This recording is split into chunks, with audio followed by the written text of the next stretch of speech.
നസ്രാന യേശുവിൽ പ്രിയ സഹോദരി സഹോദരന്മാരെ, നെറ്റിയിൽ ചാരം പൂശി നമ്മൾ നോമ്പ് കാലത്തിലേക്ക് പ്രവേശിച്ചിരിക്കുകയാണ്. ഈ നോമ്പ് കാലത്തിലേക്ക് പ്രവേശിച്ചിരിക്കുമ്പോൾ മത്തായി ശ്ലീഹ ഈ നോമ്പ് കാലം ഏറ്റവും ഫലദായകമാക്കുവാൻ വേണ്ടി നമുക്ക് ഒന്ന് രണ്ട് കാര്യങ്ങൾ പറഞ്ഞു വെച്ചിരിക്കുകയാണ്. അതിൽ ആദ്യത്തെ കാര്യം ദാനധർമ്മമാണ്. സ്നേഹമുള്ളവരെ, നമ്മൾ നന്മകൾ ചെയ്യുന്നു, സൽപ്രവൃത്തികൾ ചെയ്യുന്നു, നമ്മൾ ഉപകാരപ്രവൃത്തികൾ ചെയ്യുന്നു. ഇതെല്ലാം നമ്മളെ ഈ നോമ്പ് കാലത്തിൽ കുറച്ചുകൂടെ ഈ നോമ്പ് കാലം ഏറ്റവും ഫലദായകമാക്കുവാനായിട്ട് നമ്മളെ സഹായിക്കുന്ന കാര്യമാണ്. പക്ഷേ ഈശോ പറയുകയാണ്, നിങ്ങൾ ഇടത് കൈ ചെയ്യുന്നത് വലുതേ അറിയാതിരിക്കാൻ നിങ്ങൾ ശ്രദ്ധിക്കുക. അപ്പോൾ സ്വാഭാവികമായിട്ട് നമ്മൾ ഒരു ചോദ്യം ഉയർത്തുന്നത് എങ്ങനെയാണ്? നമ്മൾ ഒത്തിരി നന്മകൾ ചെയ്യുന്നുണ്ട്, സഭയിലൂടെ ഒത്തിരി നന്മകൾ ചെയ്യുന്നുണ്ട്. അത് സോഷ്യൽ മീഡിയയിലും വാട്സപ്പിലും ഫേസ്ബുക്കിലും സ്റ്റാറ്റസൊക്കെ ഇട്ട് നമ്മളത് മറ്റുള്ളവരെ കാണിക്കുന്നില്ലേ?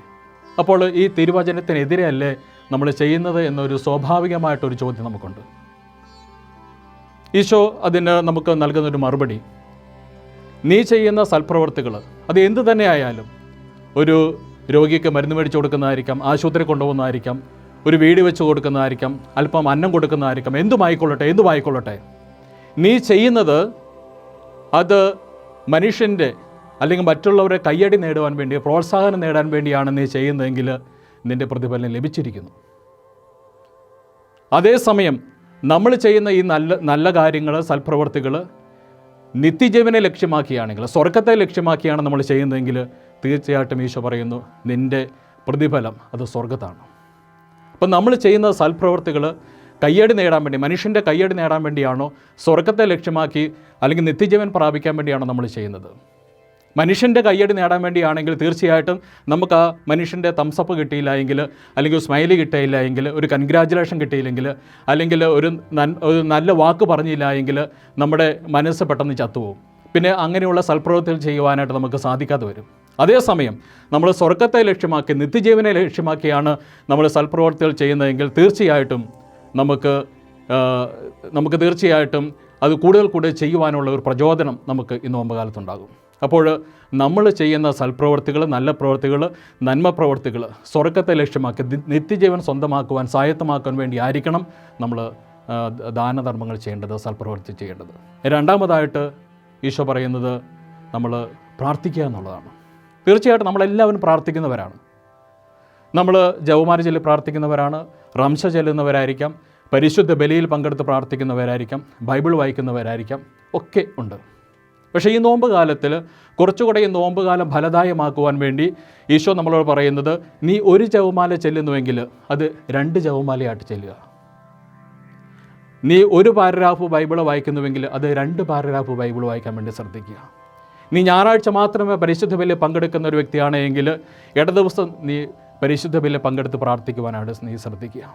ഒരു 10 മിനിറ്റ് നീ ദിവ്യകാരുണ്യത്തിന് മുമ്പിൽ ഇരിക്കുന്ന ഒരു മനുഷ്യനാണെങ്കിൽ ഒരു 20 മിനിറ്റ് ദിവ്യകാരുണ്യത്തിന് മുമ്പിൽ ഇരിക്കുവാനായിട്ട് ശ്രദ്ധിക്കുക. അപ്പോൾ പ്രാർത്ഥിക്കുക. പ്രാർത്ഥനയിൽ നമ്മൾ ദൈവത്തിന് മുമ്പിൽ മുട്ടുകുത്തുവാണെങ്കിൽ, ദൈവത്തിന് മുമ്പിൽ കരം വിരിക്കുകയാണെങ്കിൽ മറ്റാരുടെ മുമ്പിൽ മുട്ടുകുത്തുവാനോ കരം നീട്ടുവാനോ നടുവളയ്ക്കുവാനോ തലകുനിക്കുവാനോ ദൈവം ഇടവരുത്തുകയില്ല എന്ന് നമ്മൾ തിരിച്ചറിയുക. അപ്പോൾ ആ ഒരു ചിന്തയോടുകൂടി, കുറച്ചുകൂടി തീഷ്ണതയോടുകൂടി ഈ നോമ്പ് കാലത്ത് നമ്മൾ പ്രാർത്ഥിക്കുന്നത് അല്പം കൂടെ കൂടുതൽ തീഷ്ണതയോടുകൂടി ദൈവത്തിന് മുമ്പിലായിരിക്കുവാൻ, ദൈവത്തോടായിരിക്കുവാൻ നമ്മൾ ശ്രദ്ധിക്കുക. മൂന്നാമതായിട്ട് മത്തായി ശ്ലീഹ നമ്മളെ ഓർമ്മിപ്പിക്കുന്നത് ഉപവസിക്കുക. നമുക്കറിയാം, ഉപവസിക്കുക എന്ന് പറഞ്ഞാൽ കൂടെ വസിക്കുക എന്ന് തന്നെയാണ് അതിൻ്റെ അർത്ഥം.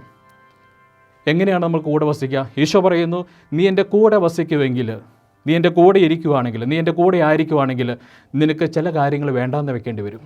ഇപ്പോൾ ഈശോയുടെ കൂടെ ആയിരിക്കണമെങ്കിൽ നമ്മുടെ ചില വാശികൾ, പിടിവാശികൾ, നമ്മുടെ ചില ഇഷ്ടങ്ങൾ വേണ്ടാന്ന് വെക്കുവാനായിട്ട് നമ്മൾ ശ്രദ്ധിക്കേണ്ടി വരും. അപ്പോൾ ദൈവത്തിൻ്റെ കൂടെ ആയിരിക്കാൻ വേണ്ടി നമ്മൾ മറ്റു പലതിനെയും വേണ്ടാന്ന് വെക്കുവാനായിട്ട് നമുക്ക് സാധിക്കുമോ? ദൈവത്തിൻ്റെ കൂടെ ആയിരിക്കാൻ നമുക്ക് തടസ്സമായി നിൽക്കുന്ന പലതിനെയും വേണ്ട എന്ന് പറയാൻ, ചിലതിനോട് നോ എന്ന് പറയുവാനായിട്ട് നമുക്ക് സാധിക്കുമോ?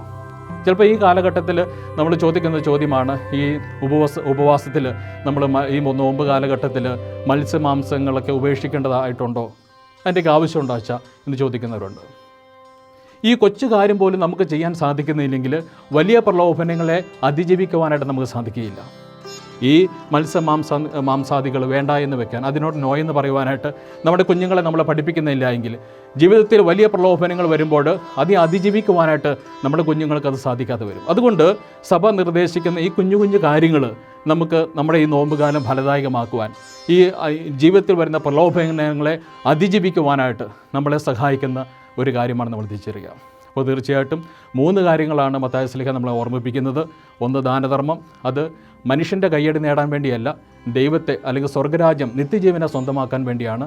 രണ്ടാമതായിട്ട് നമ്മൾ പ്രാർത്ഥിക്കുക, അല്പം കൂടി നമ്മൾ കൂടുതൽ പ്രാർത്ഥനയിൽ നിന്ന് ശ്രദ്ധിക്കുവാനായിട്ട് മത്തായി ശ്ലീഹ ഓർമ്മിപ്പിക്കുന്നു. മൂന്നാമതായിട്ട് കൂടെ വസിക്കുമ്പോൾ ഈശോയുടെ കൂടെ വസിക്കുവാനായിട്ട് തടസ്സമായി നിൽക്കുന്ന മറ്റ് ചിലതിനെയൊക്കെ വേണ്ടാന്ന് വെക്കുവാനായിട്ട്, അതുവഴിയായിട്ട് നമ്മൾ വലിയ പ്രലോഭനങ്ങളെ അതിജീവിക്കുവാനായിട്ട് നമ്മളെ ഈശോ സഹായിക്കുന്നു.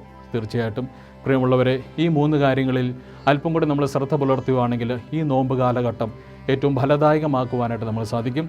നസറാന ഈശോ നമ്മളെല്ലാവരും അനുഗ്രഹിക്കട്ടെ. നിത്യം പിതാവിൻ്റെയും പുത്രൻ്റെയും പരിശുദ്ധ റൂഹായുടെ നാമത്തിൽ ആമേൻ.